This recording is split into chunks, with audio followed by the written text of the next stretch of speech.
नमस्ते, स्वागत है आप सभी का ग्रेट मंत्रा के यूट्यूब चैनल पर।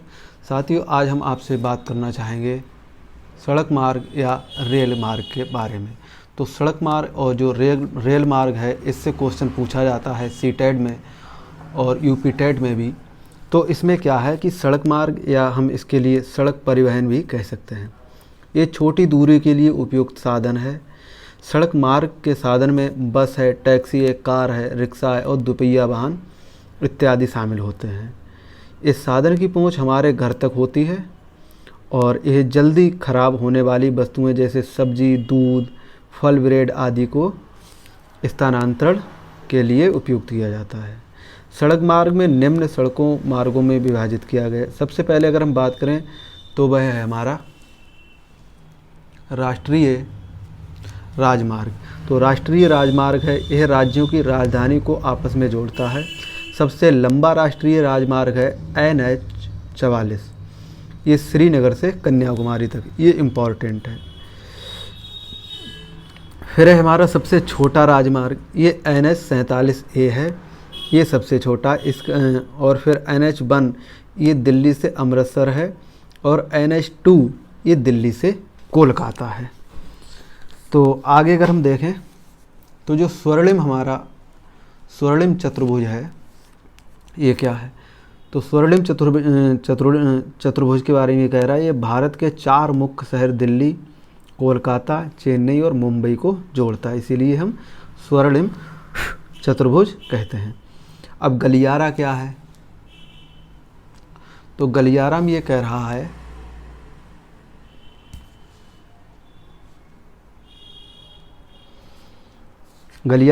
रहा है कि उत्तर और दक्षिण गलियारा श्रीनगर कश्मीर से कन्याकुमारी जो तमिलनाडु तक है, और पूर्वी पश्चिमी जो गलियारा है वह है सिलचर जो असम में है, ये पोरबंदर से गुजरात तक। ये दोनों गलियारे झांसी उत्तर प्रदेश से मिलते हैं। फिर है राजकीय राजमार्ग। तो राजकीय राजमार्ग में क्या क्या चीज़ आती है? तो राजकीय राजमार्ग की अगर हम बात करें तो इसमें हो जाएगा, ये राज्यों को राष्ट्रीय राजमार्ग से जोड़ते हैं। और जिला सड़क ये एक राज्य से विभिन्न जिलों को जोड़ती है। और ग्राम सड़क ये एक राज्य के जिलों के गांव को जिला सड़क से जोड़ती है। फिर आगे अगर हम देखें तो विश्व की सबसे ऊंची सड़क तो वह हमारी मनाली लेह ये राजमार्ग है। लद्दाख में लोग ट्राली का प्रयोग करते हैं। भारत का सबसे लंबा पुल भूपेन हजारी पुल है। भारत का जो सबसे लंबा पुल है वो कौन सा है? भूपेन हजारी पुल है।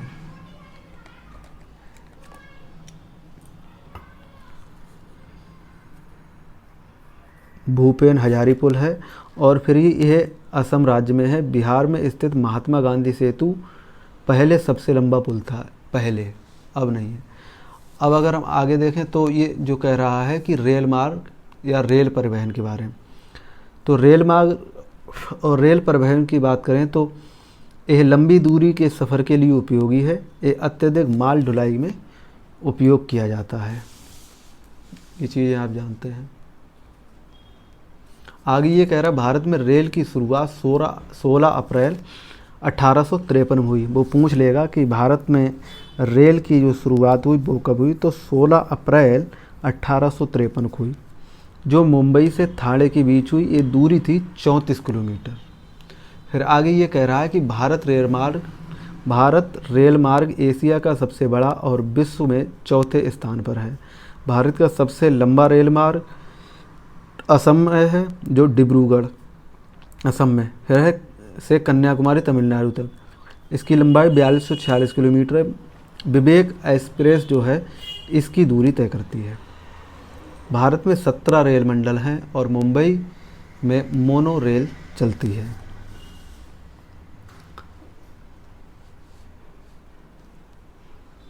फिर ये कह रहा है कि विश्व का सबसे लंबा प्लेटफार्म 1.3 किलोमीटर ये गोरखपुर का है, जहाँ के योगी जी हैं अपने।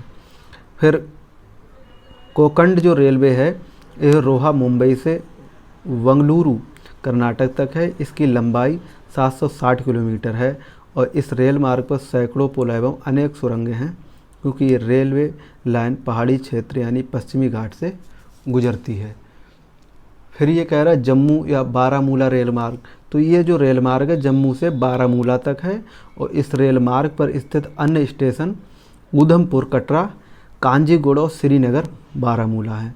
इसकी लंबाई कितनी है? 342 kilometre. Mountain railway of India, तो भारत के जो पर्वतीय जो क्षेत्र हैं छोटी रेलवे लाइन है और इन पर चलने वाली ट्रेनों को टॉय ट्रेन कहा जाता है। माउंटेन रेलवे ऑफ इंडिया, तो ये भारत के पर्वतीय क्षेत्रों में छोटी रेलवे लाइन है और इन पर चलने वाली ट्रेनों को टॉय ट्रेन कहा जाता है और इन ट्रेनों को यूनेस्को ने अपनी विश्व धरोहर सूची में शामिल किया है। अब जो दार्जिलिंग हिमालय रेलवे, जो नीलगिरी माउंटेन रेलवे और काकला शिमला रेलवे और कांगड़ा घाटी रेलवे है। मेट्रो जो ट्रेन है या जो रेल है प्रणाली, इसमें देश का सबसे पहले मेट्रो जो है वो कोलकाता में चली थी और 25 दिसंबर 2002 को दिल्ली में मेट्रो की शुरुआत की गई। फिर अब देश के हर बड़े मेट्रो शहर में मेट्रो रेल की शुरुआत हो रही है। आगे अगर हम बात करें जलमार्ग या जल परिवहन, तो जलमार्ग का जो संबंध है वो प्राचीन काल से ही रहा है। ये सस्ता भी होता है, ये भारी भरकम और ज़्यादा मात्रा में वस्तुओं को ले जाने में प्रयोग होता है। जलमार्ग दो प्रकार के होते हैं, एक अंतर्राष्ट्रीय और एक अंतर्देशीय। आगे अगर हम अंतर्राष्ट्रीय जलमार्ग की बात करें तो अंतर्राष्ट्रीय जलमार्ग में क्या होता है? इस प्रकार इसका प्रयोग देश के बीच व्यापार के लिए होता है जो अंतर्राष्ट्रीय है, और भारत के प्रमुख अंतर्राष्ट्रीय जैसे पटना है, बंदरगाह है, कांगड़ा है गुजरात में, नावा सावा है मुंबई में और मारगांव है गोवा में, न्यू मंगोल कर्नाटक में है, कोच्चि है, तूतीकोरिन है तमिलनाडु में, विशाखापत्तनम है आंध्र प्रदेश में, पारादीप है उड़ीसा और हल्दिया घाटी, ये सब इसमें आ जाएंगे। हल्दिया ये कोलकाता में पड़ता है। फिर हम अंतर्देशीय जलमार्ग की बात करें तो इसका प्रयोग देश के अंदर व्यापार के लिए होता है। जैसे इसके जो अंतर्गत सौगम में जो नदियां हैं, नहरें, झीलें आती हैं। भारत में 6 राष्ट्रीय जलमार्ग हैं। पहला इसमें इलाहाबाद से हल्दिया जो गंगा नदी चलता है, और फिर है हमारा धुबरी से सादिया, ये ब्रह्मपुत्र जो नदी है उस पर है।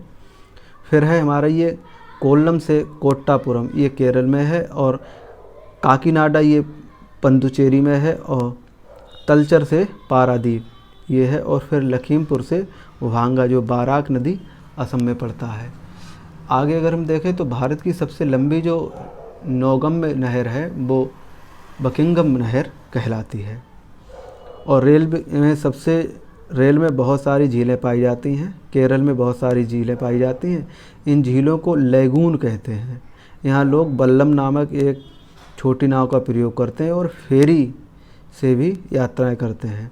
तो वो पूछ लेगा कि लैगून क्या चीज़ है, तो लैगून झील है और यहाँ के लोग बल्लम नामक एक छोटी नाव है का प्रयोग करते हैं और फिर फेरी से भी यात्राएं करते हैं। अब वायु मार्ग की अगर हम बात करें तो वायु मार्ग में क्या होता है?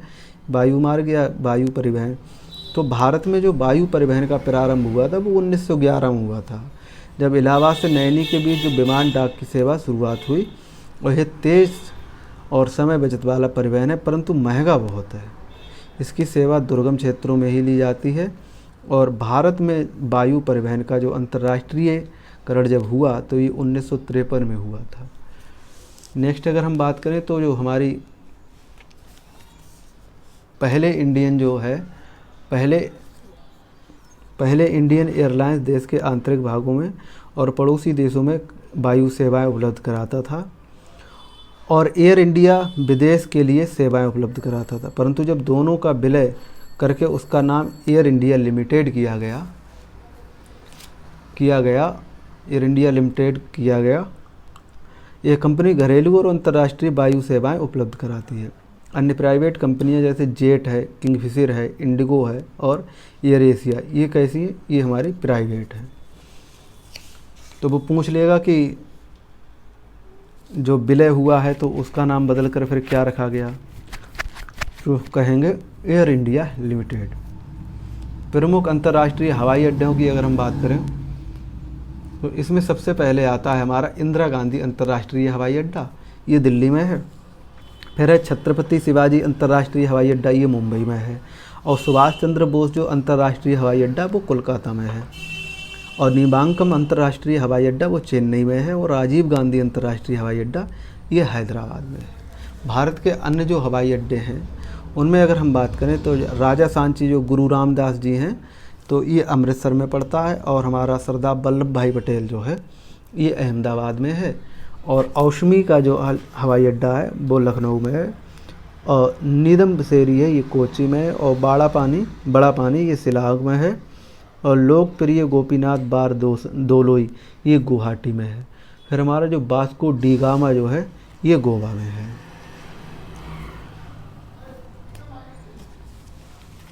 आगे अगर हम बात करें टिकट और समय सारणी, टिकट से एक सवाल पूछ लेता है या टिकट से नहीं पूछेगा तो वो हमसे रेल के बारे में पूछ लेता है।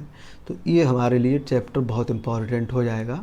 तो इसमें सबसे पहले अगर हम देखें तो प्राचीन समय में यात्री भले ही टिकट रेल यात्रा ना करते हों, परंतु आज अधिकतर परिवहन में यात्रा करने के लिए टिकट लेना आवश्यक है।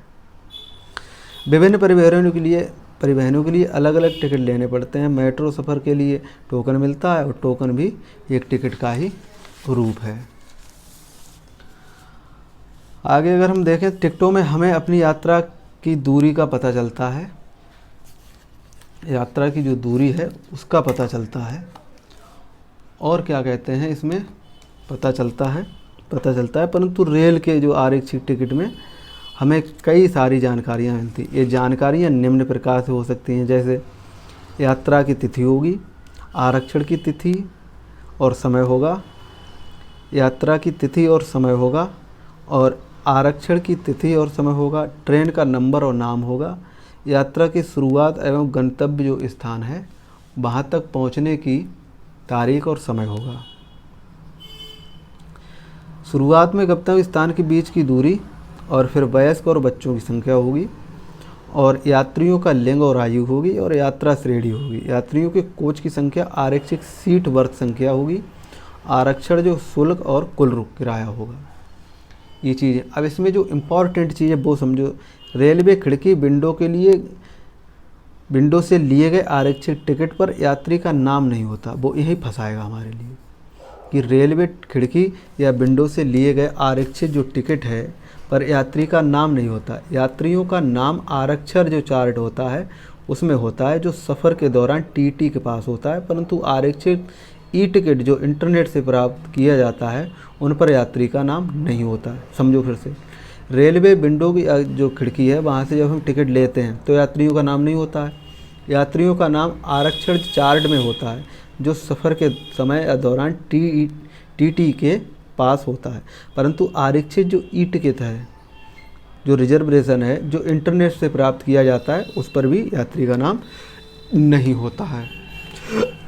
फिर ये कह रहा है समय सारणी। तो समय सारणी में क्या क्या चीज़ है? अधिकतर परिवहन अपनी एक समय सारणी होती है। समय सारणी में निम्न बातें होती हैं। क्या क्या होता है वो समझो। इसमें पहली चीज़ होगी परिवहन के रूट का विवरण, और परिवहन के रूट में पड़ने वाली जो जगह या स्टेशन है वो होगी। फिर पहुंचने का समय, वहां से चलने का समय, छूटने का विवरण होगा। जगहों के बीच की दूरी होगी। दूरी, समय और गति की अगर हम बात करें तो अलग अलग होती है। किसी परिवहन के एक स्थान से दूसरे स्थान पर पहुंचने में लिया गया जो समय, उस स्थान के बीच की दूरी ज्ञात होती है, तो हम उसे परिवहन की गति ज्ञात कर सकते हैं। इस तरह से अगर दूरी, दिशा और गति से कोई दो चीज़ें ज्ञात हों तो हम तीसरी चीज़ ज्ञात कर सकते हैं। तो दूरी, समय और गति जो इकाइयाँ हैं ये फार्मूला हमारा होता है, चाल बराबर दूरी बटे समय। नेक्स्ट अगर हम बात करें कि जो इकाइयाँ हैं, तो जैसे दूरी है तो मीटर या किलोमीटर में होगी, समय सेकंड या मिनट या घंटा मापते हैं, और गति जो है ये मीटर सेकंड या किलोमीटर होगी। तो फार्मूला इसका हो जाता है कि दूरी बराबर समय इंटू गति, और समय का अगर वो पूछेगा तो दूरी बटे गति हो जाएगी, और गति को पूछेगा तो दूरी बटे समय हो जाएगी। ये फार्मूला चलते हैं। तो साथियों इससे आगे का नेक्स्ट लेक्चर में डिस्कस करेंगे। तब तक के लिए टाटा और बाय बाय, जय।